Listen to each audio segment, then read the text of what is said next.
Mungkin dari sebagian jamaah ada yang belum mengetahui bahwa kronologis diberikannya wirid itu atau asbabul nuzulnya, ada apa kok diberikan wirid gitu, asbabun nuzulnya apa dan manfaatnya apa untuk para jamaah yang sudah mengamalkan Sirul Asror. Terkait asbabun nuzul Sirul Asror, Pak, setiap ayat yang Allah turunkan mesti wonten sebab-sebab mengapa harus turunkan. Mengapa saya harus minum? Karena saya ngelak. Mengapa saya harus merokok? Karena ning aku pingin ngerokok suwi gak ngerokok. Semua ada asbabun nuzul. Terkait masalah Sirul Asror, fungsinya apa? Itu baru jenengan akan tahu. Assalamualaikum warahmatullahi wabarakatuh. Para pemirsa yang dirahmati Allah Subhanahu wa taala, pada kesempatan kali ini kami akan menyajikan sebuah tausiah dari Kiai Haji Mukhlason Rosyid atau Kuson dari Mojokerto. Semoga apa yang disampaikan oleh beliau bisa memberi manfaat bagi kita dan bisa menjadi pencerah perjalanan kita hidup di dunia dan di akhirat kelak. Semoga Kiai Haji Mukhlason Rosyid senantiasa diberikan kesehatan oleh Allah Subhanahu wa taala dan diberikan umur yang panjang sehingga dapat selalu membimbing kita ke jalan Allah Subhanahu wa taala. Amin ya rabbal alamin. Dalam surat pertama, ayat pertama, Bismillahirrahmanirrahim. Semua orang kebanyakan mengartikan dari ayat ini dari sisi nama, dari sisi sifat.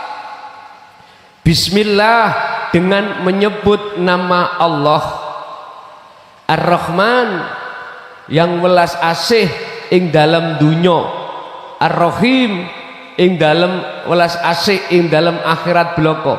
Loh, sing dibahas kan sifat. Mana yang mau membahas substansi mausufnya? Nggak ada. Sing dibahas sifat. Nama Allahnya nama. Mana yang mau membahas tentang masalah substansinya? Di balik nama itu siapa? Nggak ada. Mayoritas. Perlu ini diluruskan.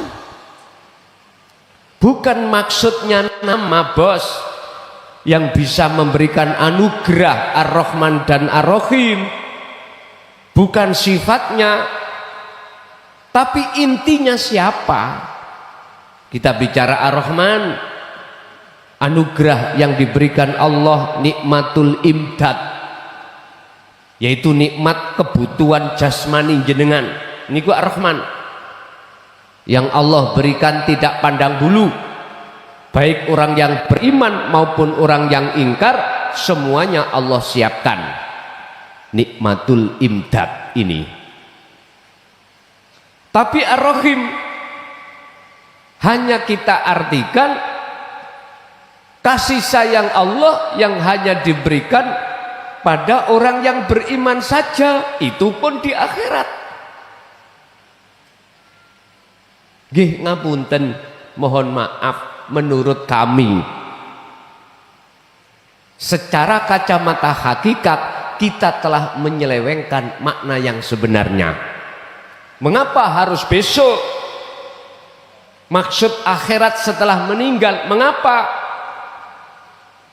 Lah inilah Pak, perlunya ditegaskan Al-Quranul Qadim itu biar umat manusia melakukan mutu qoblal maut, mati dulu sebelum datangnya kematian. Biar dia kembali dulu pada Allah sebelum dia dipaksa untuk kembali. Ibarat orang yang buta, biar terbuka dulu yang membuat mata buta itu sebelum dia itu berjalan menuju tujuan. Sebab apapun alasanmu, antara orang buta dan tidak buta pasti tidak sama, enggak sama. Dalam hal apapun tidak sama. Wong orang buta dengan orang tidak buta kok podo? Oh, enggak bisa. Tetap tidak sama. Dalam hal apapun coba buktikan, pasti tidak sama. Makanya mengapa sih kita orang syariat itu diajarkan sholat, diajarkan perbuatan-perbuatan yang bagus? Itu sebetulnya ada indikasi pitutur sanepan supaya ruhaniyah sampai berbuat bagus. Ngoten lho niki. Bukan mandek di jasad aja. Enggak. Supaya diteruskan ruhaniyahnya itu juga ikut berbuat bagus. Tapi mana diperhatikan? Enggak ada. Minim sekali umat yang memperhatikan masalah ini. Pak, mengapa harus ada Al-Qur'anul Karim? Apakah ciptaan Allah wahyu yang Injil, Taurat, Zabur itu tidak sempurna? Sempurna. Semua kitab 4 ini, Pak, yang dibawa oleh Rasul sendiri-sendiri, semua itu sentrongane dari Al-Qur'anul Qadim. Sentrongane. Istilah gambar omah itu dari angen-angene si arsitektur. Sudah jadi rumah diubah, Pak. Akhirnya gak cocok dengan gambar sing ono atine arsitektur. Jabur, kitab Jabur itu sempurna. Oleh karena pada saat itu banyak tangan-tangan yang tidak bertanggung jawab untuk mengalihkan maksud, maka perlu diturunkan Taurat. Begitu juga selanjutnya sampai dengan Injil. Injil juga begitu. Apa? Asbabun nuzuli Al-Qur'anul Karim ikut diteruskan. Apakah wahyu Allah Injil itu tidak sempurna? Sempurna. Oleh karena maksudnya itu banyak yang mengubah, maka perlulah Al-Qur'anul Karim. Pertanyaannya, apakah Al-Qur'anul Karim itu juga ada yang merubah? Cara kula njawab sakniki wis kasep. Tahu kasep? Kedaluwarsa. Nek cara makanan iku wis entek. Apa? Expired. Wis entek tanggalane cara aku njawab malam ini wis entek. Mestine dijawab pada saat-saat setelah para khalifah. Sekarang wis kasep. Kalau pertanyaannya apakah Al-Quran itu makna maksud intinya itu banyak yang dialihkan? Ya. Dengan sebab beginilah Pak, mengapa itu nanti harus muncul ayat yang sebenarnya, maksud yang sebenar. Nek tulisannya pancet tulisannya niku. Cuman maksud sesungguhnya dalam tulisan ini yang diubah. Lagi tak cukup tengah-tengah dalam surat Ibrahim ayat 3. Mukhatabnya siapa di situ? Di situ Allah katakan yastahibbunal hayatad dunya alal akhirah. Mereka itu akan selalu menginginkan hatimu itu terjebak di dalam kesenangan dunia. Melajunya ke siapa itu? Mereka itu banyak yang mengartikan orang-orang selain muslim. Alladzina yastakhibunal hayatad dunya alal akhirah. Sebab siapapun kalau sudah keseret terhadap kesenangan dunia, alal akhirah dia akan melalaikan kebenaran. Ternyata yuk kita sendiri yang tidak tahu aslinya, yang tidak tahu aslinya, cuman KW-nya saja, tapi nggak terasa kalau kita itulah orangnya yang menyeret terhadap orang lain untuk bersukaria terhadap kesenangan dunia. Contoh, misalkan status saya itu sebagai panutan masyarakat misalnya. Lah kok saya menyampaikan statement atau makalah fatwa yang mengatakan bahwasannya, mohon maaf, berimanlah kepada, mohon maaf, kepada ayat ini. Ayat ini maksudnya apa? Kan ada warga yang ada masalah, lalu di situ saya kasih amalan. Setelah diamalkan, dia keluar dari masalah, artinya sukseslah tujuannya. Saya mengatakan,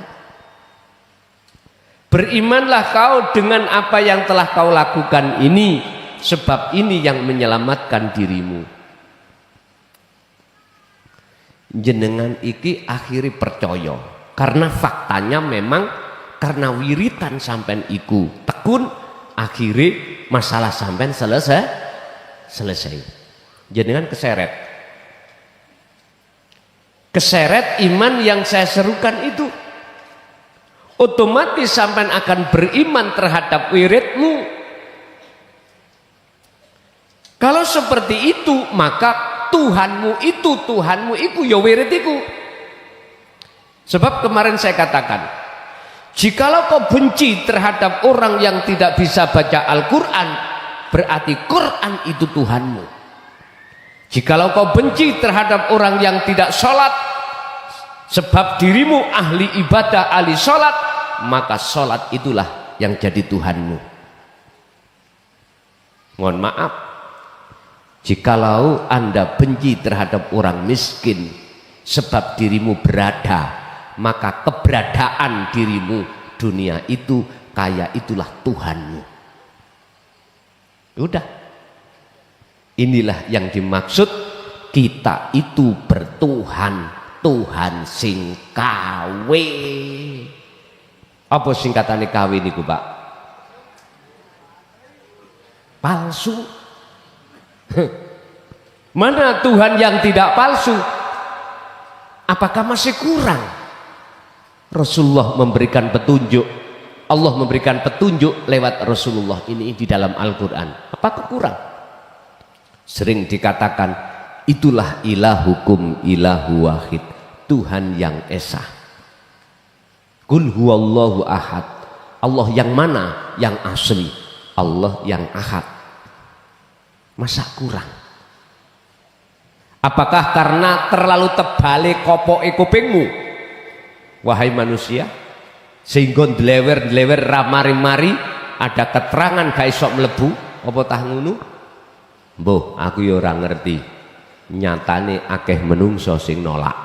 Nah, pun laula jamilu sitrihi lam yakun amalun ahlan lil qabul.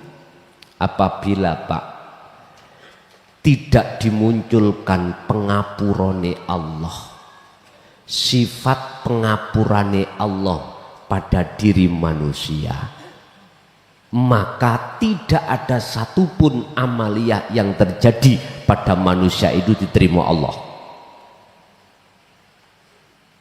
Sebab kebanyakan menungso iku ngaku. Mengapa mereka ngaku-ngaku? Karena dia menjadi budaknya nafsu. Mengapa mereka jadi budaknya nafsu? Karena mereka bersukaria, senang memuja, memuji terhadap selain Tuhannya yang esa itu. Mengapa demikian?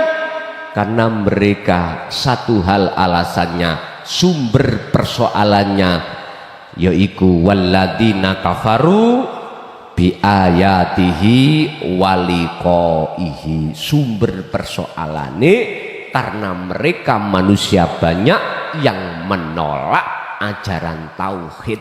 Titik. Secara otomatis dia akan menolak alias tidak percaya tentang liqaihi, pertemuan terhadap Allah. Nggak percaya, Pak. Karena apa mereka nggak percaya? Karena sudah didoktrin, sudah didogma bahwasanya pertemuan terhadap Allah itu nanti setelah kematian. Ndasmu ngono. Lho nggih. Nyun sewu. Makanya nanti menurut Allah wajib Al-Qur'anul Qadim itu dinyatakan. Setelah itu mesti buyar donya niki gak gak. Mesti donya iki buyar. Ibaratnya Pak Dalang kukut ceritani. Sebab iki nyun sewu cara Pak Dalang ngono nyun sewu mulai sore iku sudah keluar cerita. Iki lho meh kate subuh. Berarti lah wis arepe buyar loh. Arepe buyar. Cara lakon arepe buyar. Tapi miturut pakem lakon iku mesti ngarep iku bosok dhisik. Loro kabeh. Istilahnya golongan Ngamarta, negara Ngamarta mesti dikalah-kalahan, digawe kalah-kalahan terus ambek golongan ngastina. Tapi nanti namanya lakon menangin iku wis tiba mburi. Kalau habis selesai ceritanya itu baru dia dimenangkan. Itulah maksud Muhammad katakan kul ja'al haqqu wa zahaqal batil innal batila kana zahuqa. Jikalau kebenaran itu sudah dinyatakan maka sirna hancurlah kebatilan. Ada di situ. Ya sudah. Tinggal menghitung jari ya, Pak. Pun. Berarti bagaimana? Sebelum amaliyah yang harus Anda siapkan wasilah dulu. Sambungi hatimu terhadap Allah. Jikalau ini amaliyah dikatakan yang diterima Allah, segala hal apapun perbuatan amaliyah. Sambungne dhisik atimu menyang Gusti, rupane atimu harus melakukan namanya wukuf kolbi, wukuful kolbi, ya. Niki dalam dunia thariqah itu disebut wukuf kolbi.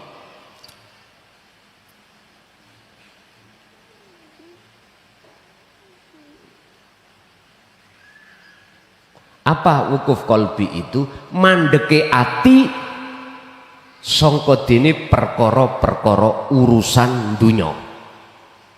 Setelah itu cukup hatimu merasakan kehadiran Allah, wujude urip dalam dirimu, yang itulah nanti yang akan melakukan segala apa yang terjadi pada dirimu.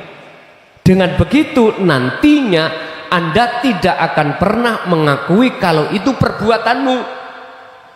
Manusia akan tetapi perbuatane urip dalam dirimu yaitu Tuhan yang Maha Esa. Jikalau hati sudah di zona tersebut, segala hal apa yang kau sebut taat secara syariat, maksiat secara syariat itu bernilai nyembah bernilai ibadah.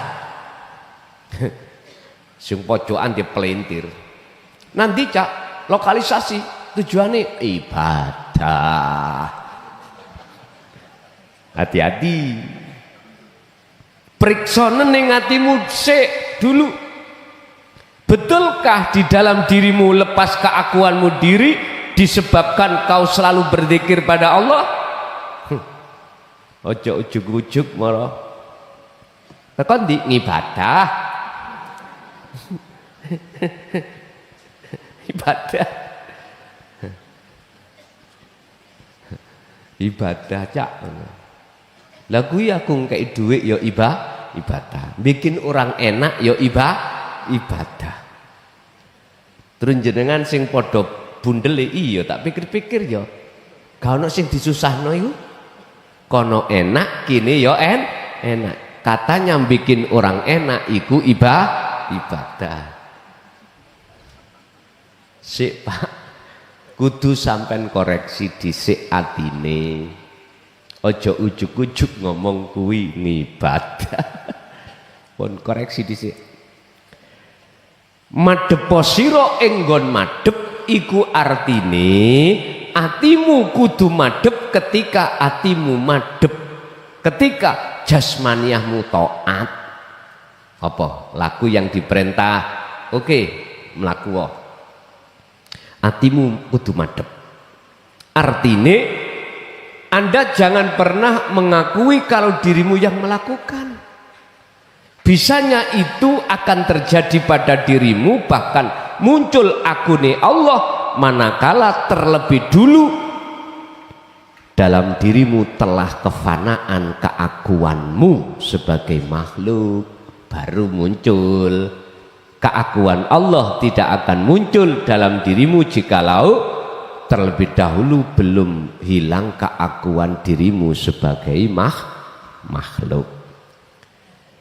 Madhepa sira ing nggon mungkur artine ta'ata sira tatkalane ta'ata sira iku berarti ruhaniyahmu bertemu Allah, berarti bersaksi sama Allah.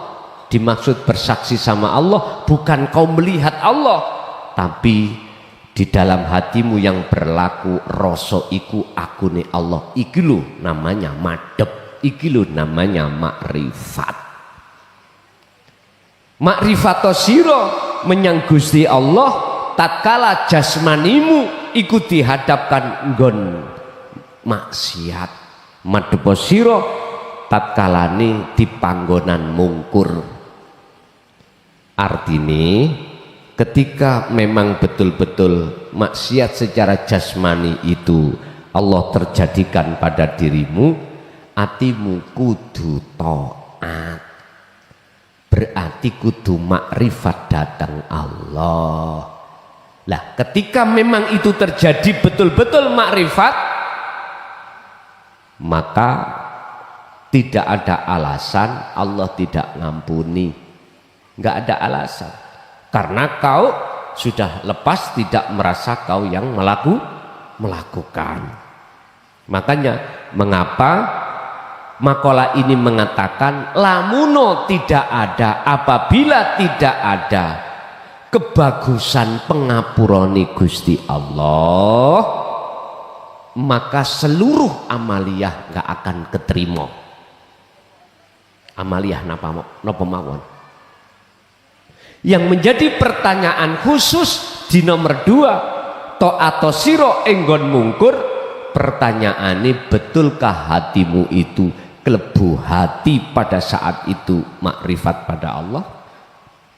Itu yang harus kau pertanyakan dulu. Bon. Anta utawi sira ila khilmihi maring sifat arise Allah. Sifat arisiku sifat lembut, kasih sayang. Ida atok tahu tatkalane taat sirahu ing Gusti Allah iku akhwaju luweh ngutamaake uta luweh bronto, luweh karep mingka saking ira ila hilmihi maring sifat arise Allah ida asoitahu tatkalane maksiat sirohu ing Allah. Artinya apa? Sifat aris iku lebih dipentingkan waktu jenengan taat daripada waktu jasad sampean maksiat. Kok begitu? Iya, sebab wong laku taat itu kebanyakan ngaku gak rumangsa salah, rumangsa bener.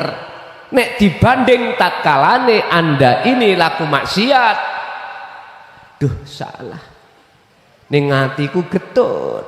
Nek wis bar lah ngono to, nek wis bar kalau sudah selesai baru getun. Makanya sifat hilmine Allah, arise Allah itu lebih dipentingkan ketika jenengan taat daripada ketika jenengan maksiat. Sebab penyakite wong taat niku apa Pak? Riya, takabur, hasud, semua sifat-sifat itu ada di dalam hati kita. Dengan adanya itulah Anda menganggap koyok-koyok diterima sholatmu tapi nyatane ditolak. Nyun sewu,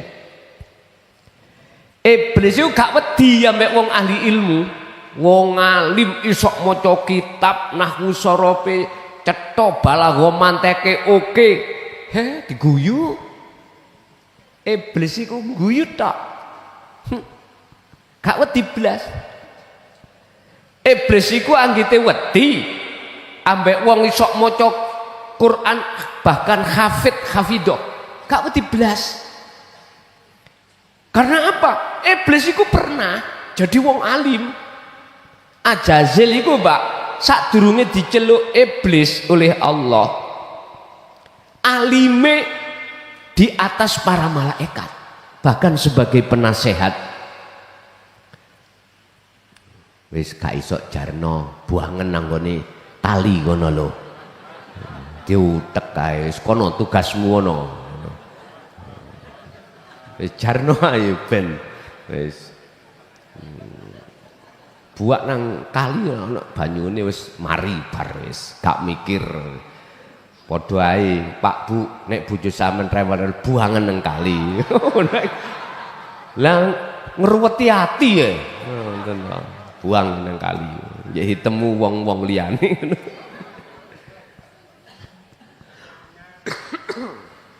Kak aku gak ngomong Dantio anyar enggak. Ya sing lawas saya didandani ngono. Nah. Bon, Bapak Ibu hadirin jamaah rahimakumullah. Iblis iku Pak sadurunge diusir Allah. Iblis iku ngalime di atas ngalime piro-piro malaikat. Ibadahe luwih tekun daripada malaikat lain. Berarti lah sudah tak pernah toh, wis tahu. Hanya karena gegara iblis iku kesangkut takabur ning atine luwih apik katimbang Adam iku lho Pak, dicampakno Allah dari surga ke dunia. Wa idz qala lil malaikati isjudu li adama fasajadu illa iblis aba wastakbar wa kana minal kafirin. Nyun sewu, kita sebagai orang yang alim ilmu apapun, bahkan alim tidak hanya ilmu syariah, padahal kebanyakan kita itu alim ilmu syariah, fikih oke, ya toh, ceramai oke, balaghah mantek nahwu sorope oke, hadise oke. Nyun sewu, manakala hati kita merasa lebih bagus daripada orang lain, gak ono bedane ambek iblis. Makanya iblis gak wani ambek wong ngono kuwi. Kok gak wani, gak wedi belas. Ahli ibadah mulai pagi sampai sore sampai pagi lagi ibadah terus, gak wedi.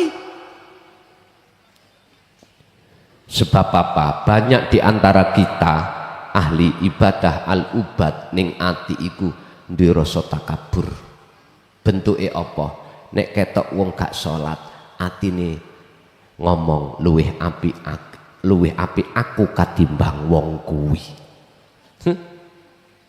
Takabur.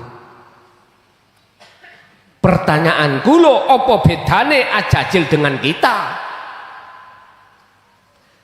Iblis iku sing paling diwedeni iku wong apa sih?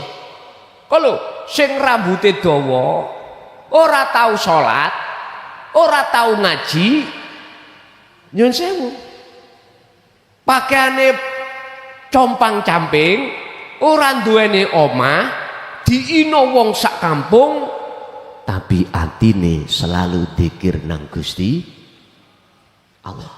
Iku iblis wedi. Wis gak wani blas, gak percaya, buka di dalam surat Al-Hijr 40 ayat 40. Iblis ngomong, Gusti Allah, no mulai Adam sampai anak putune iku tak jerumusno kabeh. Ijinono aku. Diijini, Pak. Terjerumuslah kita dalam sifat iblis. Sitok Gusti sing gak iso. Niki wong sing tak wedeni, illa ibadaka minhumul mukhlasin. Di situ. Kecuali hamba jenengan iki satu yang tidak bisa kami otak-atik. Kula niki wedi ambek wong iku. Nambek wong kopian balas gak wedi kula. Apa maneh kopian kaji, lambi putih, sarungan putih, kalah ambek ketek ning pojokan. Tapi atine ana rasa takabur, rumangsa dheweke sing iso ngaji, rumangsa dheweke yang alim, rumangsa dheweke yang bisa melakukan segala hal apapun. Kula sik wedi ambek wong rambuté gondrong kano rupane, ora tau adus, sembahyang yoga, ambune pengau. Tapi hatinya selalu berzikir. Yang kula maksud berzikir iku sadar kalau segala hal, siapapun apapun selain Allah tidak muncul dalam hatinya. Itulah yang ku maksud ala inna auliya Allah.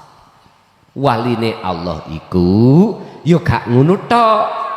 Yo eneng wong sing tekun syariate, atine tekun hakikate. Ana sing ngono kuwi. Tapi luwih abot golongan wong iki daripada wong rambute jembrak man. Ya, abot iki sanggane. Artine yun sewu. Cara wong nyuwun beban sing ya sing jaga syariate mau. Abot ae. Sebab umume ning tengah masyarakat iku memakai hukum seneng kuwi nek dimulyakno wong, susah nek kuwi iku dicaci wong liya.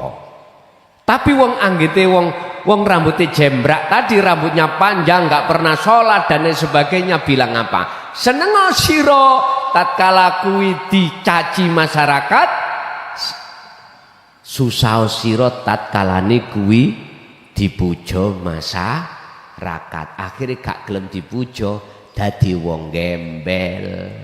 Wis seru ha. Yes. Ya wis, sing ngono ya sapa? Wis ngono gak usah bingung-bingung. Sampean. Ojo terus enak wong ngono iku wis ben gak bebane akeh tak gembele kabeh. Ya wis, buyar Pak niki Jaya Baru iki.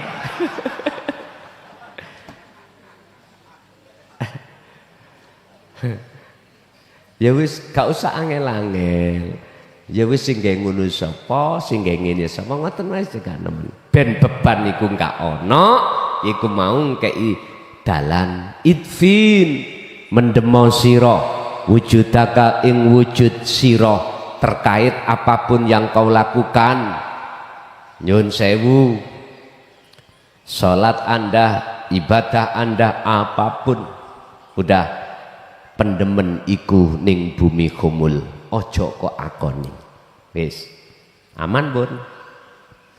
Bisa jadi sing tadi ya sing rambutnya jembrak hati-hati. Wis aku moh dipuja wong. Tapi gak ero nafsu mlebu diam-diam ben awakmu diterka wong jadab. Hati-hati. Malah iki gondol kuadrat niki. Nggih, wis ancur mungguh menungso, luwih-luwih ya ancur mungguh Gusti Allah. Gawe lakon sing aneh-aneh. Wis biar diterka awak dhewe ku jadab. Wis. Niki cara kesalahan besar. Kuwi maksiat ninggon maksiat. Maksiat ninggon taat. Nggih ngeten iki. Hati-hati. Wis sing pawenak iku ngalir ae. Apa sing Allah lakokne ya wis. Wa aslimu lahu. Kekno nang Gusti Allah. Jenengan Gusti sing agawe niki senes kula. Ning ati ae. Bukan aku ini hamba tapi aku ini Allah. Ya sudah, itu aja ngalir. Pun berarti sifat aris itu, kasih sayang itu, mengapa harus lebih ditekankan terhadap ketika kita bertaat? Karena umumnya kita taat secara syariat itu dipuja wong liya. Wong dipuja wong liya nek mboten sadar, nek tidak, kalau tidak waspada, jenengan akan muncul merasa orang yang puja. Inilah bahayanya. Tapi jikalau kau maksiat, umumnya orang menghina jenengan. Dengan begitu akhirnya hatimu merosok menetapkan sifat inone terhadap makhluk, sifat mulyone terhadap Gusti Allah. Artinya jenengan gak ngaku, gak gampang ngaku sing dadi sifate Allah. Kesimpulannya Bapak Ibu, munculnya anugerah Allah pengapura sampai dumugi Anda diterima oleh Allah di makom yang terakhir pertemuan makrifat itu berawal dari sumber ketrimone atimu ning dinut tauhid, lalu ono wasilah ning atimu, begitu jenengan lanjutkan akhirnya sampailah pada tujuan. Inilah yang dimaksud Rasulullah dalam surah Al-Ahzab 21, teladanku yang sudah aku berikan berbentuk limangkana yarjullaha. Hatimu awal ada keinginan bertemu Allah dan melaksanakan perbuatan untuk pertemuan terhadap Allah ing dalem di alam akhirat wal yaumal akhirah wa dzakarullaha katsira, dengan mengikat dzikir terus menerus. Pun masuk dalam sesi tanya jawab. Barangkali ada yang perlu ditanyakan, kami persilakan. Dimulai dari bapak-bapak dulu.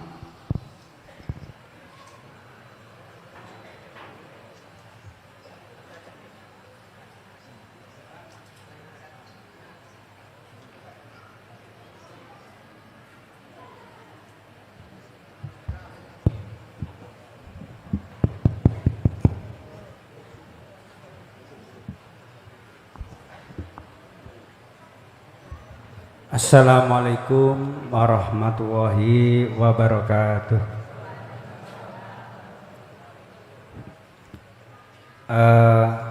Perkenalkan Gus, nama saya Khairul Anam dari Ngoro Jombang. Tonggonya itu, tetangganya Gus Komari itu, tetangga desa. Begini Gus, saya itu tiap hari itu mengamalkan Sirul Asror. Meskipun intensitasnya belum tinggi. Nah, saya juga mengamalkan wirid yang beberapa waktu lalu diberikan, tetapi pengamalannya itu tidak sesuai dengan jumlah yang ditentukan dan juga waktunya itu sering mundur-mundur begitu. Nah, suatu malam saya itu bermimpi, saya itu ada teman saya yang mengatakan begini, ini mimpi Gus ya, kalau butuh ya rinio, kan begitu, mimpinya itu begitu. Dalam bahasa Indonesia, kalau kamu butuh saya ya kamu kesini, kan begitu. Nah, apakah ini isyarah dari Allah? Apakah ini isyarah dari Allah? Atau dampak dari wirid yang saya amalkan yang sering mundur-mundur waktunya dan juga jumlahnya yang tidak sesuai dengan yang ditentukan. Itu yang pertama. Kemudian yang kedua, mungkin dari sebagian jamaah ada yang belum mengetahui bahwa kronologis diberikannya wirid itu atau asbabul nuzulnya, ada apa kok diberikan wirid gitu kan, asbabun nuzulnya apa dan manfaatnya apa untuk para jamaah yang sudah mengamalkan Sirul Asrar. Demikian akhirul kalam. Assalamualaikum warahmatullahi wabarakatuh. Waalaikumsalam warahmatullahi wabarakatuh. Apakah semua itu disebabkan karena wirid saya dampake ataukah itu dari Allah? Tinggal hati jenengan melihat, memandang, bersaksi terhadap makhluke wirid, apakah memandang dari Allah? Jawabannya juga berbeda. Sama dengan saat saya meminum, apa yang menyebabkan haus saya hilang? Kalau saya memandang, bersaksi makhluke rupa air, pasti saya beriman karena air. Tapi jika lawan jenengan memandang Allah wujude bukan makhluke, maka beda juga.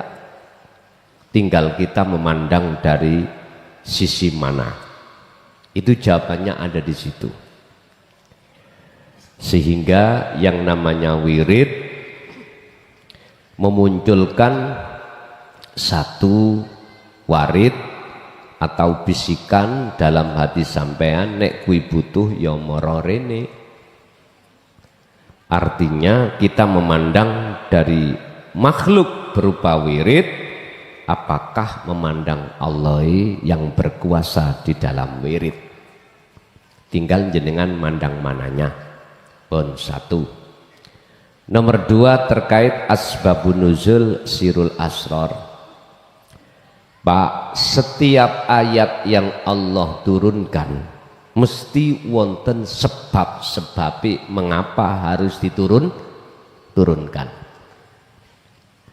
Mengapa saya harus minum? Karena saya ngelak. Mengapa saya harus merokok? Karena ning aku pingin ngerokok suwi gak ngerokok. Semua ada asbabun nuzul. Terkait masalah Sirul Asrar, fungsinya apa? Itu baru jenengan akan tahu. Apa asbabun nuzulnya? Fungsinya adalah wa may yakfur bit-taghut wa yu'min billah. Akan membersihkan segala hal apa yang menutupi hatimu sehingga hatimu menjadi hati yang buta pada Allah, atau menyisihkan, menyingkirkan hijab-hijab di dalam hatimu yang hijab itu menjadikan hatimu iku buta terhadap Allah. Iku manfaatnya akhirnya ketemu asbabun nuzul. Sampai nenggoli asbabun nuzul, sampai teliti dulu manfaatnya, baru ketemu. Ternyata asbabun nuzul, sebab-sebab diturunkan tentang masalah dzikir Sirul Asrar, kita manusia asalnya hatinya gelap gulita. Liyudhirahu ala dini kulli walau karihal musyrikun. Walaupun aku dibenci oleh seluruh mursyid sak dunya di dalam thariqah syariat, tetap ini tak sampaikan. Lho ngoten lho niku. Estu anggite mursyid gak benci ta?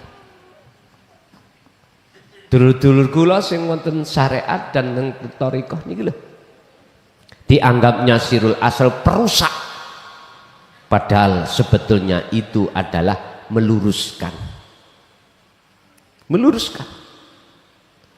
Karena Sirul Asrar mengajarkan dan menghabiskan pengakuan-pengakuan di dalam hati kita yang asalnya kita diaku-aku mulia, diaku-aku ahli karomah, yang asalnya kita diaku-aku oleh nafsu untuk mengaku-ngaku segala hal itu miliknya. Dengan Sirul Asrar itu dihempaskan. Sinten sing gak muring-muring, Pak? Mesti ngamuk-ngamuk. Enggak apa-apa. Enggak masalah. Walau karihal musyrikun, Kanjeng Nabi, walaupun aku dibenci tetap tak sampai no. Walaupun mereka tidak mau untuk menyampaikan yang tahu, dikarenakan masih ada rasa ketakutan manakala dibenci oleh seluruh umat manusia, monggo itu hakmu. Tapi bagi klason prei, I know reckon you lah. Asbabun nuzul Sirul Asrar adalah dikarenakan hati kita gelap pada Allah. Tanda hati yang gelap sederhana, hati kita masih muncul wujudnya Allah, wujudnya selain Allah. Berarti ngaku bon, sederhana toh, ada di situ. Tanya manfaat, jenengan bisa merasakan sendiri. Tatkala sebelum dan sesudah Anda menerima Sirul Asrar dan mengamalkan, atimu sing iso njawab dewi. Aku gak ngomong gombal. Teori sering saya sebutkan bahwasanya ketenangan yang hakiki, kedamaian hati yang sebenarnya ketika saat Anda bertemu Allah. Yang pojokan ngomong, oh gak iso ketemu bokong semok. Maksudnya bokong semok syahwatut dunia. Dunyane oke, papan sandang tumpakane oke, ya niku wong sing atine tentrem. Kalau boleh saya katakan, takok wong sing sugih-sugih, punya bisnis, punya omset, ngeluh tambahan. Bendina mikir mumete duit. Takok gak percaya. Ngeluh. Memang kelihatannya beliau itu hidupnya mangane mesti enak. Daripada kita sambal terong, iwak asin, ya wis oke. Lah ngoten. Dia makannya wah serba lek. Kalau tidak di restoran tidak mau. Kurang binafit. Apa binafit atau bunafit, Pak? Bunafit ya, kurang bunafit. Mohon maaf. Omahe nggih maglong-maglong pinggir rembong. Ya ta. Kita melihat koyoke enak. Tapi coba sampean tanya terhadap beliau-beliau sing tidak dalam hatinya tidak membawa Sirul Asrar. Sampean tanya, mulet wis tah munyeng bendino, dia takut kehilangan omset, dia takut menjadi orang miskin. Kalau jenengan takut jadi miskin, lawan jenengan wis miskin, mana takutnya? Sing takut iki wong sing sugih, ngaten ta. Pejabat kae sampean takoki, anggite penak ngono ta. Dia khawatir kehilangan jabatane. Loh, tapi kalau beliau membawa Sirul Asrar, sampean tanya, aman-aman saja. Ibarat coro orang itu dadiyo siro koyok dene Nabi Adam tatkalane dikum diobong yoga obong. Ya naru kuni bardau wasalaman ala Ibrahim. Sifate geni iku mesti panas. Piye carane geni iku gak panas? Ojo nganggep geni-geni niki lho, Pak. Bukan. Takdir sing gak enak iku panas. Bojomu minggat atine panas. Anakmu loro, atimu yo gak iso tenang. Wis ta, bojomu tatut mbok rondo kempling, atimu Pak berarti jenengan iku gak iso ngedem, gak iso ndadekake, gak bisa menjadikan geni iku dadi adem. Piye carane geni iku dadi adem? Pun sampean beto wasilah sowan nang Gusti Allah, nggih Gusti, sedaya kuwi mau nek boten jenengan sing gerakno ya gak dadi gerak. Senaosa garwa kula pun kagungan anak kali kula boten nate kaya ngene kok katut rondo kempling krana jenengan sing ngatutno kula gur manut ae. Akhire bojone mulih, Pak mohon maaf sampean jak mriki ayo disahno pisan. Wong lanang ngene iki gagah Pak, nggih ta ya? Lho tenan. Sewenang mboten sampean ngeten iki? Mesti sewenang. Ya Allah, bojoku iki mang klebon demi tekon ndi. Ngono iku jenengan bar oleh wiritan ya apa carane bojomu nganut sampai wirid. Delalah kok ya sadar tenan. Akhire imanmu gara-gara wirid, berarti Tuhanmu ya wirid iki. Nyonyor sampean lho nggih, padahal garwa sampean imang oleh sadar tanpa sepengetahuan jenengan ngamalke ilmu amal istiqomah mekaten. Pun lanjut.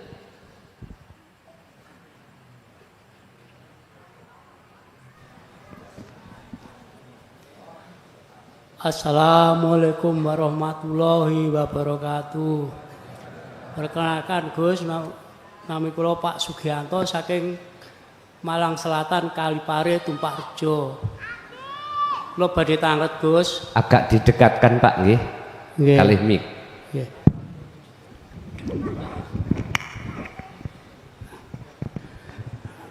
Badhe tanglet Gus. La ilaha anta wa huwa adikri bisiril aksara niku maknane dos pundi, nggih kalih carane nganggo dos pundi. Ngoten mawon matur suwun. Wassalamualaikum warahmatullahi wabarakatuh. Waalaikumsalam warahmatullahi wabarakatuh. Makna maksud aslinipun yang tertuang di dalam tauhid la ilaha illa anta, dalam hati sampean iku Allah sudah tidak terasa jauh, Allah terasa dekat. Bagaimana Anda bisa kok ya Allah terasa dekat?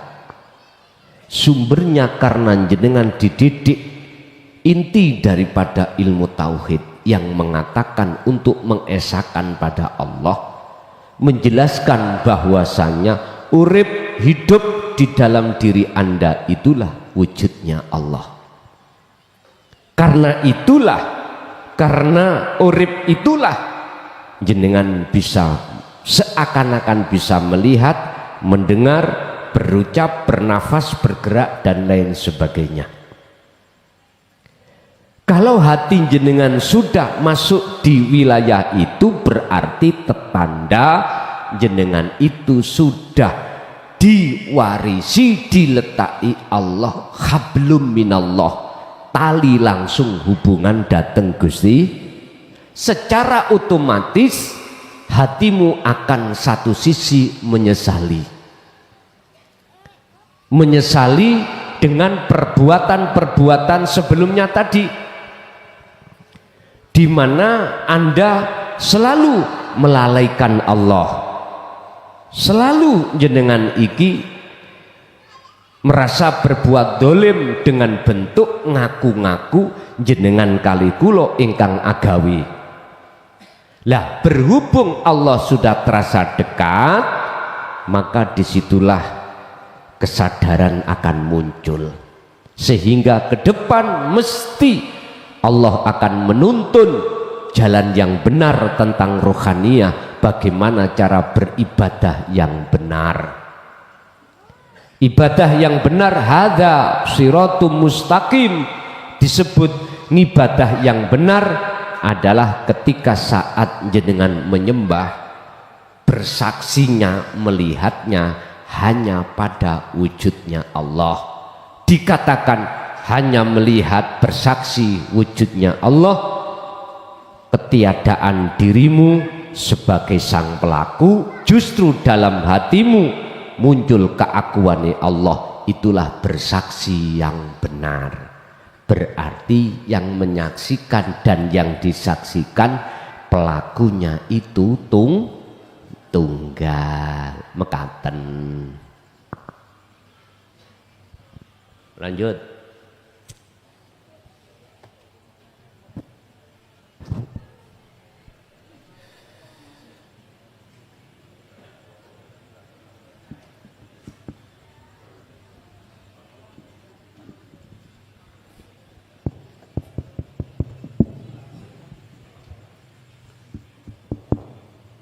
Assalamualaikum warahmatullahi wabarakatuh. Waalaikumsalam warahmatullahi wabarakatuh.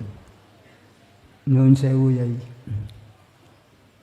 Tadi disebutkan tentang asma, sifat dan zat Allah. Dalam hal ini yang kami tanyakan adalah bagaimanakah hubungan makna di antara asma, sifat dan zat Allah itu sendiri. Kemudian yang kedua, di dalam Al-Quran Allah berfirman, walillahil asma'ul husna fad'uuhu biha. Yang kami tanyakan, berdasarkan ayat tersebut, bagaimanakah hubungan antara asma dengan doa? Apakah hubungan tersebut terkait dengan akhlak ilahiyah di dalam berdoa, ataukah terkait dengan terkabulnya doa, atau ya ada hubungan yang lain? Kemudian yang ketiga, Allah Subhanahu wa taala juga berfirman, afala yanzuruna ilal ibili kaifa khuliqat. Kemudian di dalam ayat yang lain Allah berfirman, falyanzuril insanu ila ta'ami anna sababnal ma'a sabba thumma syaqaqnal arda syaqqa al-ayah. Dalam ayat yang lain, falyanzuril insanu mimma khuliqal falyanzuril insanu mimma khuliq al-ayah. Berdasarkan ayat yang saya sebut tadi itu, yang kami tanyakan adalah apakah ada hubungan antara nador dengan upaya membangun makrifat sifatullah dan makrifat dzatullah. Kalau memang ada, nador yang seperti apakah yang mampu membangun makrifat sifatullah dan dzatullah? Matur nuwun. Terima kasih. Wassalamualaikum warahmatullahi wabarakatuh. Waalaikumsalam warahmatullahi wabarakatuh. Antara zat, sifat, asma, af'al miturut proses pasti ada hubungan, karena itu sebagai proses sampai pada tujuan terhadap sejatinya hidup. Zat, sifat, asma, af'al ini jadi satu, itu yang disebut hidup. Lah, apa hubungannya antara satu dengan yang lain? Itu berkaitan erat. Laksana ngeten, Pak. Sebetulnya sama dengan pertanyaan yang ketiga, antara nador dengan makrifat billah itu ada. Kalau kita bicara secara proses. Apa hubungannya Pak Tani nandur pari ambek sego? Sego sing sampen pangen yang kita makan akhirnya menjadi makrifat. Makrifat iku warek kenyang. Apa hubungan? Lah, ini ada keterkaitan manakala kita bicara step by step. Apabila kita berbicara tentang proses, kita pertama dikenalkan terhadap Tuhan kita lewat nama. Lewat nama dulu. Muhammad, marebuka sapa sih jenenge pangeranmu? Bismillahi kelawan menyebut nama Allah. Udah nama. Lah, ini munculnya didikan kita di tauhid la ilaha illallah. Tidak ada Tuhan yang wajib kita sembah kecuali Allah. Nama dulu. Proses kita di syariat. Lalu naik di thariqah. Dikenalkanlah kita tauhid la ilaha illallah. Munculnya dzikir sir. Kalau syariat munculnya dzikir jahar. Oke. Ini pengenalan kita terhadap Tuhan tentang sifat. Tentang sifat. Bagaimana sifat Allah? Dibuka, akhirnya kita diajari oleh guru-guru kita akhirat tentang sifat wajib Allah terbagi menjadi 4: nafsiyah, salbiyah, ma'ani dan maknawiyah. Dan ini biasanya kami kupas setiap sasi Ramadan. Besok Ramadan ini tetap kami masih diperintahkan untuk membahas. Ya rapopo tetap tak bahas. Walaupun itu kita turun lagi memberikan kesempatan bagi para pemula-pemula. Lalu kita diangkat lagi proses berikutnya untuk mengenal Tuhan dari sisi zat. Dari sisi zat. Akhirnya muncullah tauhid la ilaha illa anta subhanaka inni kuntu minadz zalimin. Jelas kita dididik bagaimana hati ini bisa sampai zona bahwa Allah itu dekat, bukan Allah itu jauh, huwa, bukan Tuhan itu huwa jauh, bukan itu Tuhan itu Allah bahkan belum tahu, hanya namanya saja, bukan, tapi sudah menginjak anta. Kita dididik tentang zatnya, yaitulah Pak yang kusebut sebagai hidup.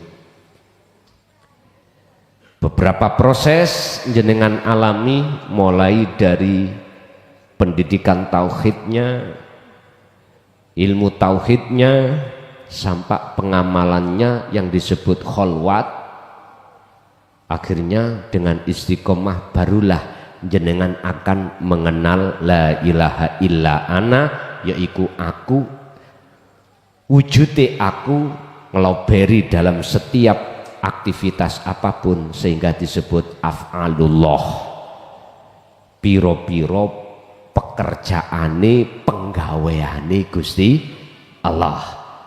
Muncullah di situ nyata wujudnya Allah yang tadinya disebut nama, sekarang sudah sampai makrifat. Melihat dari proses ini maka ada hubungan antara syariat sampai makrifat. Tapi kalau sudah sampai dikatakan makrifat, bertanya, apa hubungannya syariat? Tumpaan apa?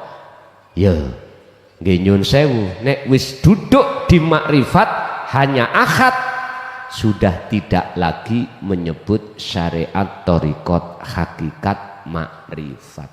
Nyebut apa? Iso nyebut mboten saged.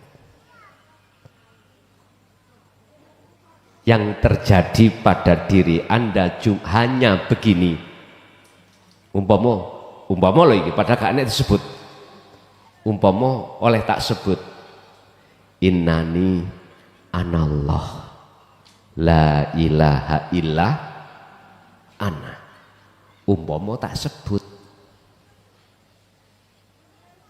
Muhammad, aku tidak akan merintahkan utusan sebelummu, termasuk Nabi Isa, termasuk Nabi yang sebelum-belumnya sampai Nabi Adam, kecuali wajib menerima ajaran ini dan menyampaikan terhadap umat. Wa ma arsalna min qablika mir rasulin illa nuhi ilaihi annahu la ilaha illa ana. Apa sebab? Beliau-beliau wajib untuk menyampaikan ini. Fa'budun, supaya umat iki nyembahi bener. Lho ngoten lho. Ben gak nyembah Allah kawe, ben nyembah Allah asli. Itulah ahad. Ngoten lho. Itulah ahad. Ben gak nyembah makhluk, ben nyembah sejatine Allah. Tujuan ini dihadapkan seperti itu. Makanya Nabi Isa, mengapa dia itu diancam dan dibunuh oleh kaumnya pada saat itu? Karena menyampaikan ini. Rasulullah pun juga begitu, sama prosesnya pada umumnya Rasul-Rasul semuanya begitu. Sebab beliau prinsipe apa? Wa ma arsalnaka illa mubasysyiran wa nadhiran. Aku tidak akan diutus Allah ke bumi ini kecuali untuk memberikan kabar baik bagi yang beriman dan memberikan peringatan bagi yang tidak beriman. Akhirnya yang tidak beriman disebut wanadiron, nadiron ini sebagai peringatan. Mereka benci semuanya, benci. Akhirnya mencanangkan untuk bagaimana caranya Muhammad ini mandek, diam, nggak sampai menyampaikan ini. Jadi dengan buka sejarah bagaimana kronologi Rasulullah wajib muncul wahyu Allah hijrah dari Mekah ke Madinah. Apa asbabun nuzulnya? Karena kaum kafir Quraisy memang sengaja untuk menghentikan dakwah Muhammad dalam hal tauhid ini dengan bentuk dibunuh. Akhirnya Allah memunculkan asbabun nuzul ayat hijrah. Akhirnya golongan Nabi Muhammad disebut kaum muhajirin, terus ditolong Allah lewat orang Madinah disebut kaum Ansor. Lah koyok ngoten sejarahai perjalanan beliau ketika menyampaikan hal ini. Nek bahasaku rek ala di penjara kat ini mewek ya bah kecil. Mestine kula ngeten.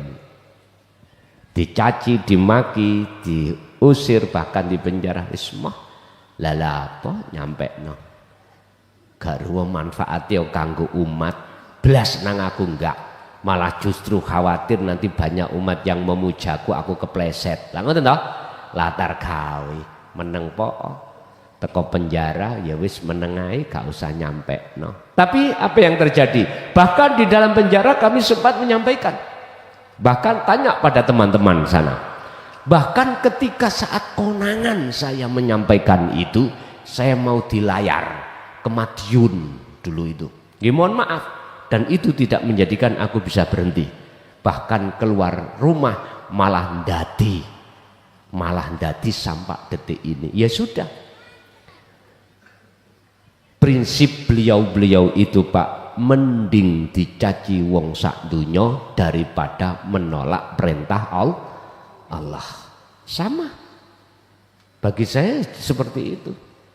Tapi jangan kau artikan untuk 2025 ini berhentilah untuk mengundang saya ngaji. Ning wis kadung mlebu ben tak lakonani, tunggu aja nanti setelah memang kami selesai menjalankan tugas ini. Pertanyaane bar selesai tugas ini terus tak sampai disampaikan terhadap jenengan, apakah aku nanti bongko?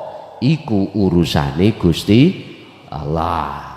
Wis kula mboten mikir, sebab sejarah Rasulullah ketika Al-Qur'anul Karim wahyu yang tersirat Al-Qur'anul Qadim beliau sampaikan, terus memberikan warisan berbentuk Al-Qur'anul Karim wahyu ini, beliau terus sedo. Makanya ojo kaget, sebab menungso kabeh jange bongko. Ngerti bongko nggih? Game over nih lho Pak, mati ngoten lho. Bon. Jadi atas pertanyaan jenengan kalau wau yang pertama, ada Pak prosesnya. Apa hubungannya? Ada keterkaitan. Sebagai proses jenengan ini untuk sampai ke makrifat.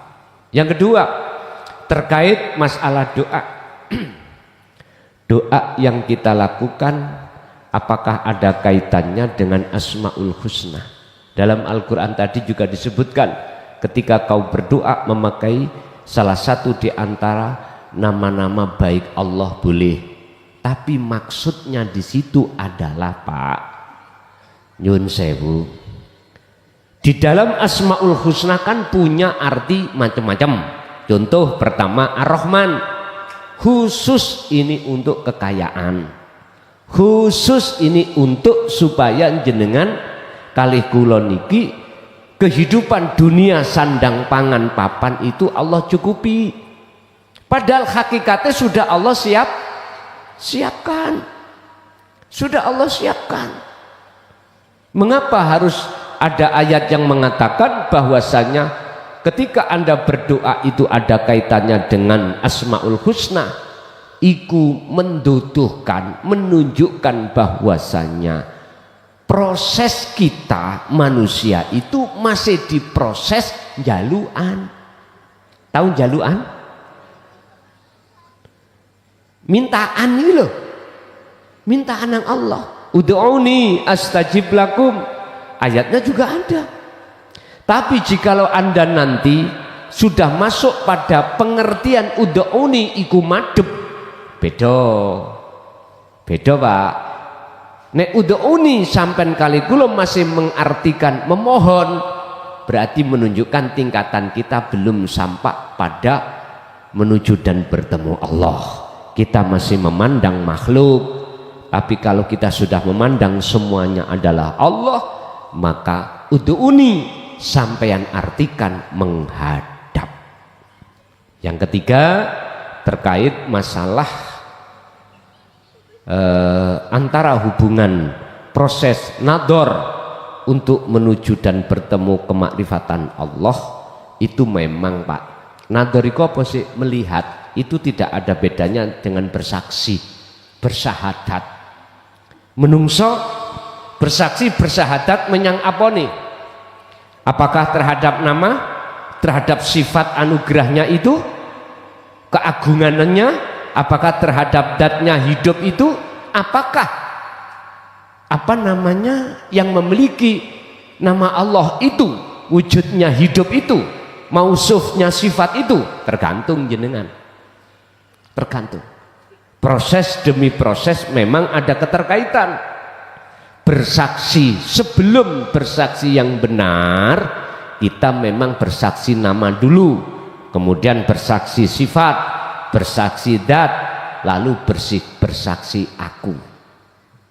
Memang begitu. Nador bersaksi itu ketika saat dikatakan bersaksi yang benar, prosesnya ruhaniyah, mata hati jenengan inilah yang bersaksi terhadap Allah mana urip di dalam dirimu. Tapi lihat ketika saat di syariat, bersaksi mana? Aku bersaksi sesungguhnya tidak ada Tuhan yang wajib ku sembah kecuali Allah. Allah yang mana? Belum tahu. Tapi kalau sudah di hakikat la ilaha illa anta, Allah yang mana? Ya urip di dalam diri dan di luar diri ini. Wis, itulah nanti Allah bimbing sendiri. Ketika berjalannya waktu jenengan dzikir kholwat itu, Allah akan menyampaikan kamu sendiri sampai pada kelikoan ketemuan pada Allah. Wa man kana yarju liqa Allahi fa innallah bi wa man kana yarju liqa Allahi fa inna ajalallah la'at. Sing sapa wonge atine duweni krentek karep ingin ketemu Allah dan dia laksanakan, maka Allah berjanji akan menentukan waktu yang sudah Allah tentukan pertemuan tersebut pun. Ini janji Allah. Nah, syarat untuk bisa untuk bertemu hanya ada dua. Fal ya'mal amalan sholihan, hatimu terus berlaku bagus, yaitu kholwat dzikir, wala yusyrik, dan hatimu sudah tiada meniadakan selain daripada Allah yang berperan. Ganti ibu-ibu sekarang, bapak keluwis saiki ibu.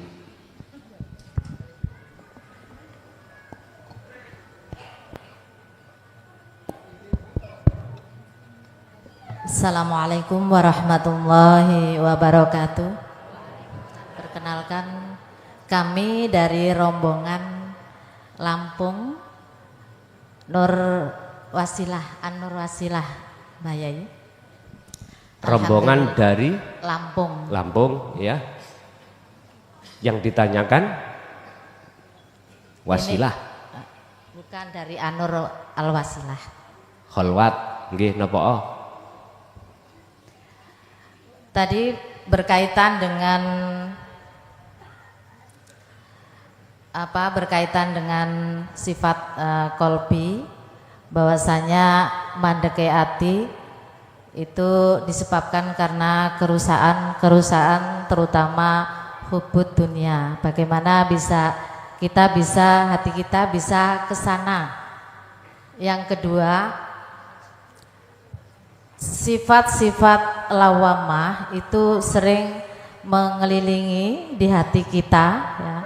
Itu apakah itu merupakan mutlak gerakan dari Allah Subhanahu wa taala atau memang kita yang tidak bisa mengekang hawa nafsu tersebut?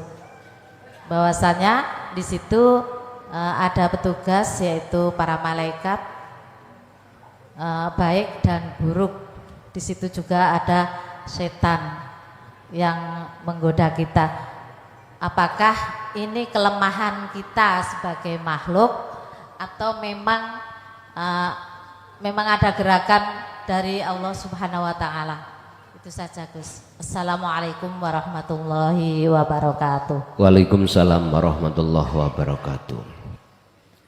Untuk kita bisa keluar dari jeratan nafsu lewat syahwatud dunia dalam rangka untuk bertemu Allah, piye carane, bagaimana caranya, Pak? Kalau kita bicara di luar zona ahad, di luar zona keakuan Allah saja, memang seakan-akan ruh ini, malaikat, nafsu ada peran.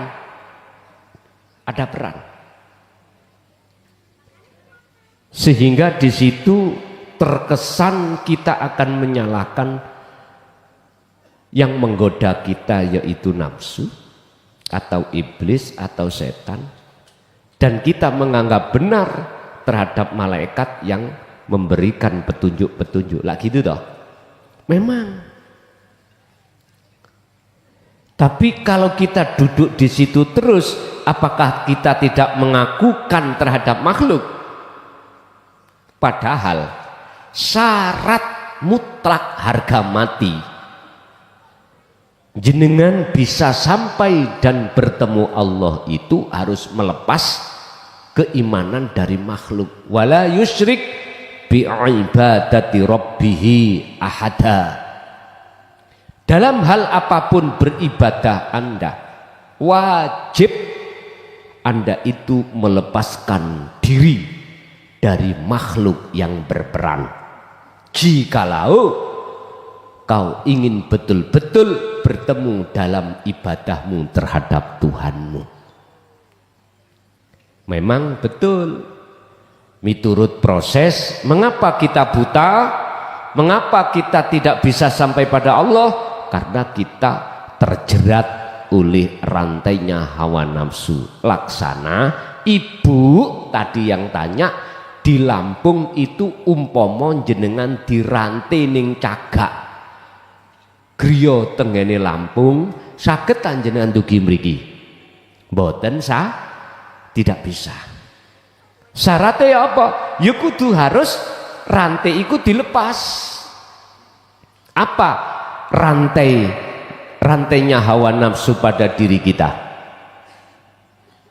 Syahwatut dunia harus dilepas. Terus siapa yang bisa melepas?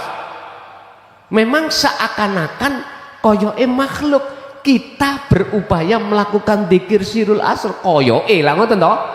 Iku sik koyoke lho, seakan-akan. Tapi nanti kalau jenengan itu dikatakan sudah di akad, tidak ada pengakuan kita sebagai makhluk yang bisa melepas. Sing bisa melepas iku sing nggawa kuncine rantai. Sing bisa, yang bisa mengalahkan nafsu iblis iku cuman Allah. Nabi Adam yang gelendang kok. Tahu gelendang? Tebal. Gegara kalimat ngene, Dam, ngerti ya kuwi maknane khuldi. Apa? Kekal. Jikalau kau mangan buah khuldi, dirimu akan kekal di surga. Umpama tak omongno, jikalau kau gendaan terus ambek wong kae, penak kekal. Loh, memang Pak, syahwatud dunia itu dibikin oleh nafsu, terkesan seakan-akan itu selama-lamanya. Sehingga dalam satu ayat Allah katakan nafsu itu membuat terasa indah apa selain Allah yang disebut syahwatud dunia. Sehingga ketika siapapun kita terjebak dalam kesenangan kehidupan duniawiyah ini, mesti lali mati, lali Gusti Allah. Wis jelas niku, pasti jenengan kali kula hati iki lalai. Alhaakumut takatsur. Siapapun kita jikalau bermegah-megahan ruhani ini, ruhani loh bukan jasmani, terhadap kesenangan syahwatud dunia, itu akan menjadikan lalainya hatimu pada Allah yang sebenarnya. Sampai kapan? Hatta zurtumul makobir, sampai matilah jenengan kali kula. Ayat ini jikalau ku artikan bukan mati secara syar'i, Anda akan berhenti lalainya pada Allah saat jenengan detik-detik sudah pisah dengan kehidupan kesenangan hatimu terhadap kesenangan dunia, baru ketemu nang Gusti Allah kang sejati. Ya inilah yang kusebut wal akhiratu khairu wa abqa, itu yang lebih baik dan lebih kekal. Ibu, memang benar ketika kita belum sampai ke makrifat, seakan-akan malaikat sebagai sebab jenengan kebukai rantai tersebut. Sebab iblis nafsu itu yang menjadikan jenengan kali kula buta pada Allah seakan-akan. Tapi ketika saat jenengan itu sudah duduk di akad atau sudah dikatakan makrifatullah, kesimpulannya sampean piye? Walah, nafsu iku ya gak salah sing ngono sing ngongkon ya sapa? Terus malaikat ngudari iku mang ya sing ngongkon ya sapa? Pun anteng Pak pun. Wis sampean akhirnya bersahabat tidak hanya malaikat juga terhadap iblis. Damai wis. Akhirnya nek wis dadi sahabat, iblis gak gelem nggodha. Gak gelem nyerang sampean, bakal nyerang sing mungsuhi iblis. Wis satu. Nomor dua, apa yumeng? Napa Pak? Lali Bu kula Bu. Salaman. Oh, lawamah. Apakah itu dari Allah? Ngono ta pertanyaane, ataukah dari memang kelemahan kita? Ya tinggal jawab, Pak. Nek jawab kali kula dari sisi proses tadi sebelum makrifat, ya terkesan ya dari kita sendiri. Tapi kalau kita memandang itu jawabannya dari sisi sudah di makrifat Allah, ya enggak. Enggak ada yang perlu disalahkan. Semua itu hanya Allah sendiri yang melakukan. Mekaten. Ibu melih. Silakan.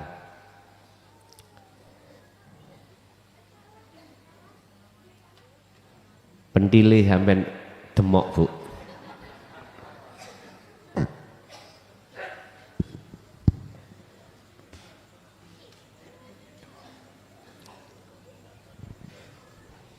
Assalamualaikum warahmatullahi wabarakatuh. Perkenalkan, nami kula Lili Bu Lili Nurika saking Gedangan Jolotundo. Lili Nurika. Nggih. Saking Jolotundo. Gedangan Jetis Mojokerto nggih Jolotundo. Oh, mriko. Nek Jolotundo lah etan mriko to. Nggih, Jolotundo Jetis. Oh, Sandi Jolotundo niku Jetis Bening Kecamatan. niku. Nggih, nggih. Nggih, Bu, monggo. Nggih, pertanyaanipun ngeten Gus. Niki saking teman dalam melakukan kholwat niku sisalik niku mengalami badanipun keluar belatung, melihat niku awake niku kados belatung tok ngoten, tapi niku melihat piyambak awake ngoten niku. Mimpi. Dalam melakukan kholwat. Oh, kholwat. Nggih, dalam Terus kholwat. mboten digoreng. Mboten. Nggih. Cuma dilihat mawon Itu niku napa artine, artinipun. ngoten nggih. Lang kedua niku saking kula piyambak. Dalam melakukan khalwat niku kula didatangi Gus, tapi niku meneng mawon mboten ngomong. Ngerangkul mboten. Mboten Gus. Lah niku napa artinipun ngoten lho. Lah kula kedatangan kula dalam khalwat niku kok enten jenengan ten niku ten Bali niki ruang tamu. Lah kula Meringis napa muring-muring? mboten nggih ngaten iki kelambenan ngaten. Masalahnya iki. meneng itu kadang-kadang artinya wonten menengi iku seneng atau menengi iku marah. Nggih niku meneng mendel senyum-senyum nyok napa Oh. ngoten. Berarti nek senyum berarti seneng. Nggih kira Ngoten. kan kula nggih. Nggih nanu niku 2 kali Gus dalam Kemis malam Jumat niku berturut-turut. Niku napa artinipun kula nggih mboten surau. Nggih, napa artine niku lho ngoten to? Nggih, dalam Nggih. kok niku mboten Kanjeng Nabi tapi niku Gus ngoten lho. Ngoten. Nggih pun pertanyaan kula ngoten mawon Gus nggih. Nggih. Wassalamualaikum warahmatullahi wabarakatuh. Waalaikumsalam warahmatullahi wabarakatuh. Sesungguhnya bagi jiwa seseorang ketika saat melakukan khalwan, uzlah atau melakukan meditasi atau melakukan topo, iku maknani jenengan iku tinggalkan perkara selain Allah dan menuju pada Allah. Wabtagu ilaihil wasilata wajahidu fi sabilihi. Iki Al-Maidah ayat 35. Jenengan iki sebetulnya diproses Allah untuk pembersihan kotoran hati. Blatung niku lak set to ya. Ya niku. Set nek diterjemahkan setan. Setan. Dibahasa haluskan syahwetan. Ngoten. Syahwetan. Bukan syekh kulon ya. Syahwetan. Bon. Artinya berarti Allah membersihkan kotoran-kotoran hati. Kadang-kadang juga tidak digambarkan Allah seperti itu. Kadang-kadang betul. Macam-macam si A dengan si B, Allah memberikan gambarannya macam-macam. Yang kedua dari jenengan sendiri. Mengapa kok kula niki kholwat kok yo ketok jenengan ditekanin jenengan gak ngomong, gak ceguk, gak watu. Lah tadi saya kan tanya, diamnya saya itu seneng apa amarah? Kalau jenengan jawabannya peringas-peringis, berarti lah seneng loh Pak. Nek seneng berarti inilah yang dimaksud jawabannya dalam surah Ali Imran ayat 35, ayat 31. Fattabi'uni yuhibbukumullah. Ikuti terus apa ajaran Rasulullah di jalur dino tauhid ini sampai hatta ya'tiyakal yakin, sampai hari sedo panjenengan. Ngoten lho. Nek umpama kula muring-muring, marah-marah, berarti jenengan gak gelem ndang lekas melepas keakuan jenengan yang kholwat. Ngoten lho, paham nggih? Berarti kesalahan toh? Kesalahan dalam praktek kholwat. Jadi praktek kholwat yang benar jenengan ini harus melepaskan rasa rumangsa iman jenengan yang melakukan lepas. Akhirnya muncul rasa pangrasa sing nglakokke, sing nglakukan itu hanyalah keaguannya Allah. Nggih. Satu lagi, Ibu. Engko nek wis ping 3 ganti nang bapak. Ada, monggo. Nggih.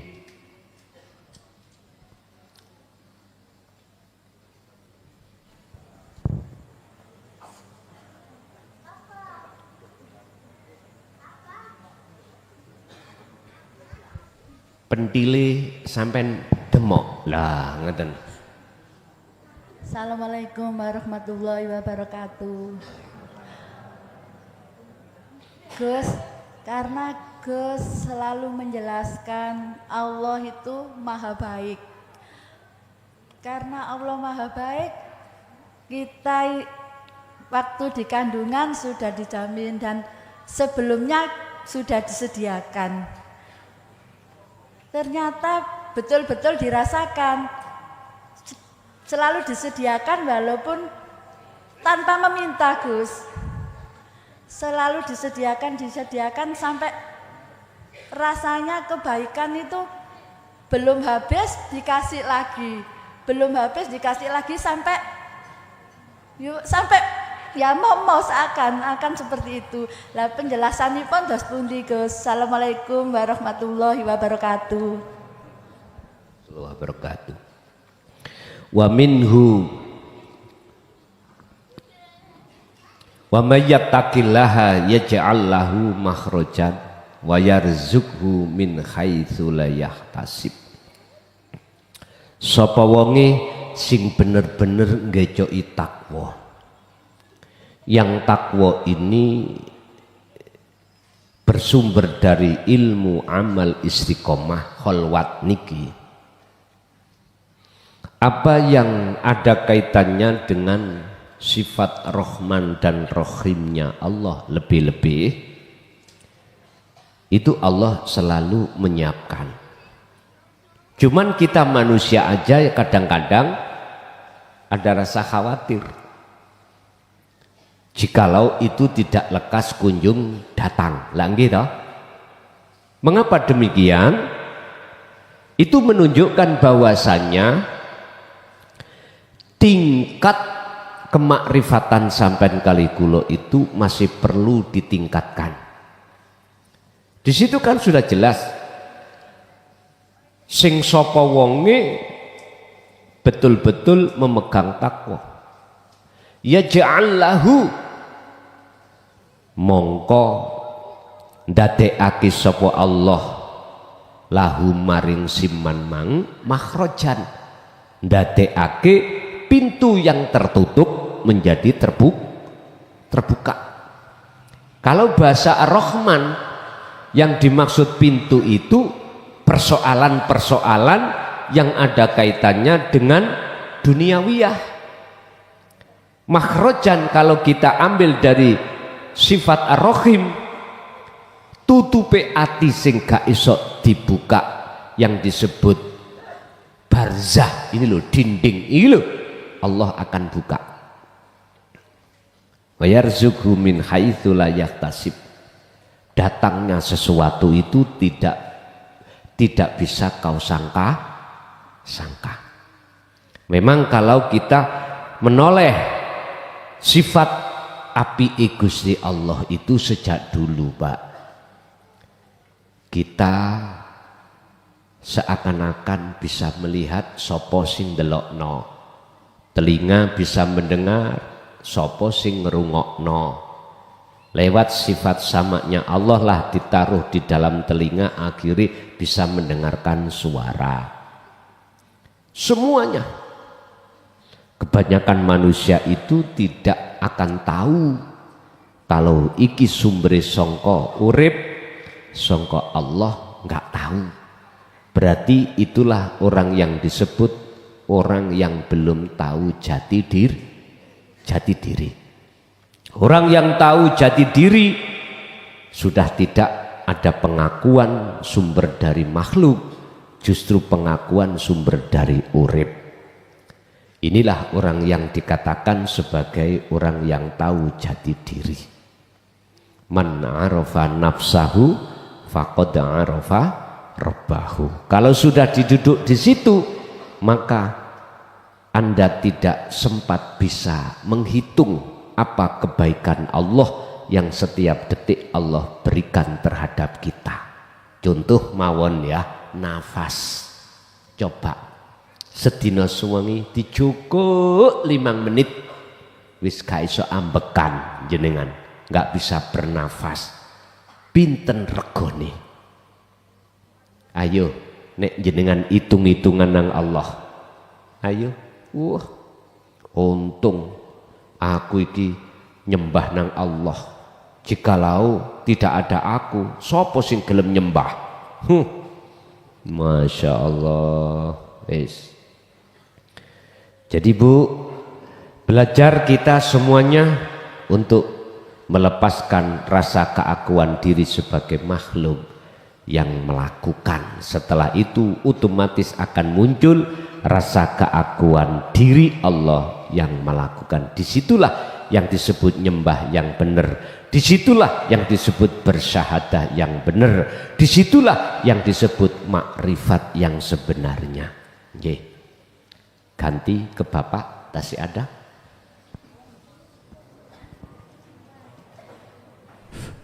Assalamualaikum warahmatullahi wabarakatuh. Tepangaken kula Arismanto saking Kediri. Kula badhe cerita kejadian aneh setelah seminggu berbaiat, Gus. Kula mengikuti Jaya Baru mulai 2014, namun nembe diberi kesempatan bulan dek wingi berbaiat. Awale kejadian itu jam 10 malam badene mapan tilem. Nembe tilem merem, kula langsung dihadapkan tengah-tengah masjid, tengah-tengah sop salat. Lah kula bingung teng mriku. Kanan kiri kula pun takbir, kula desik bingung. Lah kok neng kene wau meng mapan turu teng kamar. Terus akhirnya kula nggih tumut-tumut takbir. Setelah takbir terus kemudian sampai sujud niku sing dibaca Subhanallah Muhammad Rasulillah. Lah setelah niku tiba-tiba niku mboten eling, mboten sadar.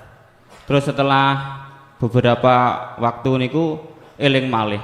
Terus kula punya serentek pengen balik teng kamar. Setelah teng kamar niku balik, kula niku mboten saged obah awake jasad niku. Nah setelah niku kula inisiatif zikir nafas niku. Setelah zikir nafas niku akhirnya lolos saged obah ngoten niku. Artine ngoten niku dos napa Gus? Assalamualaikum warahmatullahi wabarakatuh. Waalaikumsalam warahmatullahi wabarakatuh. Jangan dikira satu jiwa manusia ketika menjalankan ngambah dalan nuju dan bertemu Allah, nafsu itu diam membiarkan Anda lolos. Jangan dikira sekalipun jenengan ini sudah memegang wasilah, sepanjang jiwa itu belum mau melepaskan atas kejiwaannya, sepanjang itu wa ma ubarri'u nafsi innan nafsa la amaratum bisu. Belum aman, belum aman. Sehingga gambaran proses-proses apa yang jenengan alami itu menunjukkan bahwasanya nafsu itu enggak diam diri. Tapi ketika saat jenengan bahasa syariat melafatkan beberapa kalimat tauhid, maka semuanya terlepas. Bahasa hakikat artinya ruhaniyah jikalau betul-betul sudah melepaskan keakuan diri, maka dia itu tidak bisa diintimidasi, atau itulah saat-saat detik zona nafsu sudah tidak bisa menggoda kembali. Itulah Pak yang disebut sebagai golongan mukhlasin, golongan orang yang Allah pilih. Siapa orang yang dipilih? Adalah orang-orang alladzina amanu wa kanu yattaqun. Mereka yang tidak hanya beriman dengan apa ajaran yang hak, tetapi juga mengamalkan ajaran tersebut sampailah ketemu Allah. Akhirnya dalam surah Yunus ayat 62, 63 Allah sematkan namanya titel, disebut aulia. Ala inna aulia Allah la khaufun alaihim walahum yahzanun. Sekali lagi Bapak.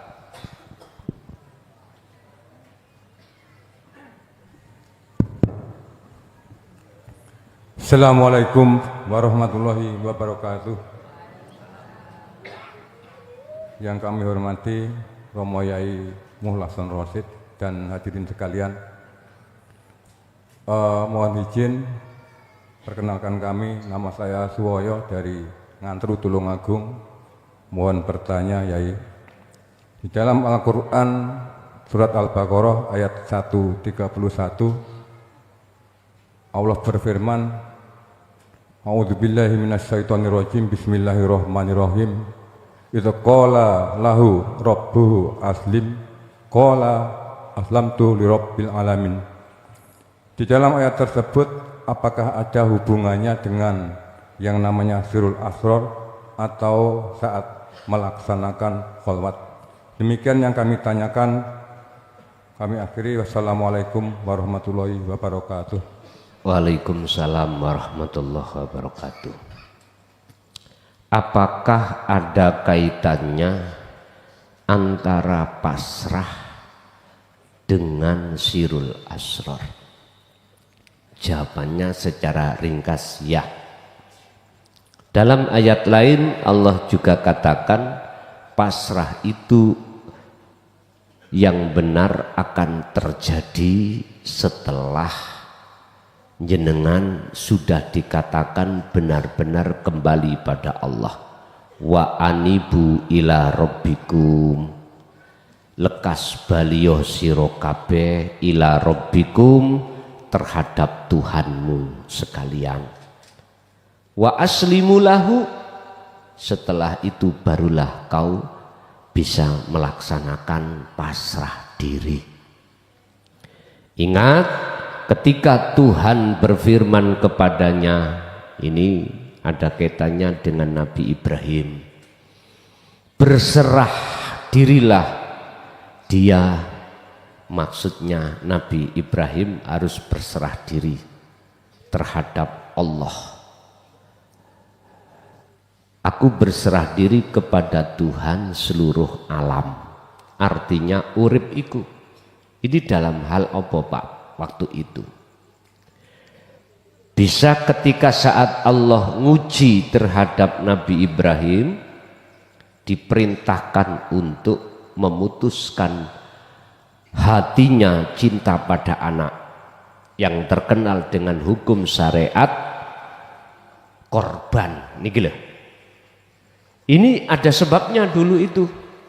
Sebab apa munculnya dawuh terkait masalah hari korban? Itu karena Nabiullah Adam sebelum punya anak Ismail, beliau itu setiap tahun mengorbankan berapa ratus domba, berapa ratus onta, bahkan semuanya itu diperuntukkan oleh orang-orang fakir miskin. Berhubung pada saat itu beliau belum punya Nabi Ismail putranya, nengati ngomong Pak, ngerentak, ojo maneh, jangankan namanya domba, onta, tidak saya sembelih korban terhadap Allah untuk orang-orang miskin, apabila dikasih anak pun akan saya korban, ditagih Pak kalih Allah. Oke, wis tuwek lah kok meteng ngaten, wis tuwek kok ya duwe anak. Singkat cerita, ketika Ismail lucu-lucune, Allah perintah, "Him, wis awakmu kudu kok korbanno anakmu, kok sembelih." Ngoten. Kok sembelih? Lah, inilah Pak ya, ujian yang terberat terhadap kita di samping garwa kita, kedua terhadap anak. Artinya apa? Lepasan cintane atimu terhadap makhluk berupa anak, lepasan. Gambaran anak itu makhluk diperintahkan untuk melepaskan diri. Dan ini siapapun tidak bisa Pak, kecuali jenengan kali kula niki membawa sirul asrar. Sebab dengan membawa sirul asrar itulah jalan untuk bertemu Allah. Setelah itu baru jenengan bisa dikatakan wa aslim, berserah diri lahu terhadap Allah.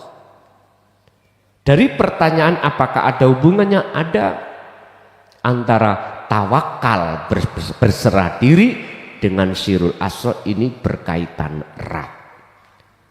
Sebab kita tidak akan pernah menganggap Allah itu dekat manakala kita masih duduk la ilaha illallah dan la ilaha illahuwa. Tidak bisa. Allah tetap terasa jauh. Tapi dengan adanya huwaladzi arsala rasulahu bil huda wa dinil haq, aidinu tauhid, yang Allah perintahkan terhadap utusannya untuk menyampaikan hal ini semata-mata untuk membersihkan seluruh wujud makhluk di dalam hati kita. Walaupun sang Rasul olehnya menyampaikan dihujat, dicaci, bahkan dibenci oleh kebanyakan umat manusia, tetap beliau sampaikan. Maka dengan begitulah muncullah zikir sirul asrar ini. Dengan begitu baru bisa jenengan jadikan sebagai tali untuk menuju terhadap Gusti Allah. Kalau sudah sampai di situ baru wa aslimu lahu. Nek cara ayate qala ngucapohim aslamtu lirabbil alamin.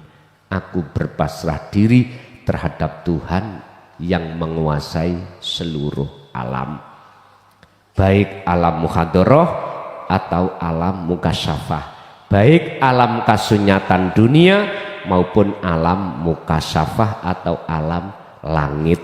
Lah ini Pak, berarti sing nguasai alam langit lan alam bumi hanya satu, yaitu Rabbil Alamin. Siapa dia? Itulah hidup yang ada pada diri panjenengan. Dikatakan aslim tu li Rabbil Alamin ketika saat Nabi Ibrahim mengatakan inni wajjahtu wajhiya, ku arahkan, ku hadapkan wajah ruhku terhadap wajah Allah, bukan wajah sifatnya yang memiliki nama Allah yang disebut lilladzi fataras samawati wal ard. Dialah yang menciptakan, menguasai alam langit dan alam bumi. Bukan itu yang beliau hadapkan, tapi beliau hadap adalah wajhiyah, yaitu wajah Allah. Yo ning ngarep sampean iki. Ngoten lho. Wis cukup ngoten mawon, sesuai dengan permintaan Ibu kemarin malam hari ini minta praktek melakukan kholwat bersama. Tapi tolong sebelumnya jenengan harus wukuf kolbi dulu. Artinya wukuf kolbi, wis persoalan apapun hatimu terhadap urusan-urusan makhluk sampai letakno dulu. Setelah itu ati sampean harus merasakan kehadiran wujudi Allah, yaitu urip dalam dirimu yang berkholwat, sambil hatimu masuk keluar masuk ngunekno Allah, hu urip, hu Allah, hu urip, terserah. Setelah itu nanti pada waktu yang sudah Allah tentukan hitungan keberapa, jangan dihitung, nanti akan muncul bukan Allahu urip hu, enggak, muncul nanti aku Allah, aku urip, wis babarno, biarkan sesuai dengan air mengalir. Dengan cara begitulah untuk mudahnya hati sampean melatih pelepasan keakuan makhluk. Alhamdulillahirabbil alamin. Demikianlah tausiah dari Kiai Haji Mukhlason Rosyid, yang mana beliau adalah pengasuh Pondok Pesantren Jaya Baru yang terletak di daerah Mojokerto, Jawa Timur. Tepatnya yaitu ada di Kecamatan Bangsal, Desa Sumbertebu, Jalan Perjuangan, Gelonggongan. Beliau adalah ulama sufi, ulama tauhid yang mengajarkan ilmu-ilmu tauhid dan tasawuf, yang mana dalam ilmu ini juga berkaitan dengan ilmu leluhur Jawa yang mengutamakan ajaran kebatinan atau ilmu ruhani. Dan ilmu tasawuf tauhid ini mengajarkan supaya manusia tidak tersesat nantinya. Tahu sejatinya diciptakan itu harus bagaimana, dan ketika sudah meninggal harus ke arah mana jalannya. Semoga apa yang disampaikan oleh beliau Al-Mukarram Kiai Haji Mukhlason Rosyid benar-benar bisa memberi penerangan bagi kita yang buta akan pengetahuan dan gelapnya perjalanan untuk menempuh ke jalan Allah Subhanahu wa taala. Demikian, semoga bermanfaat. Wa'afu minkum. Wassalamualaikum warahmatullahi wabarakatuh.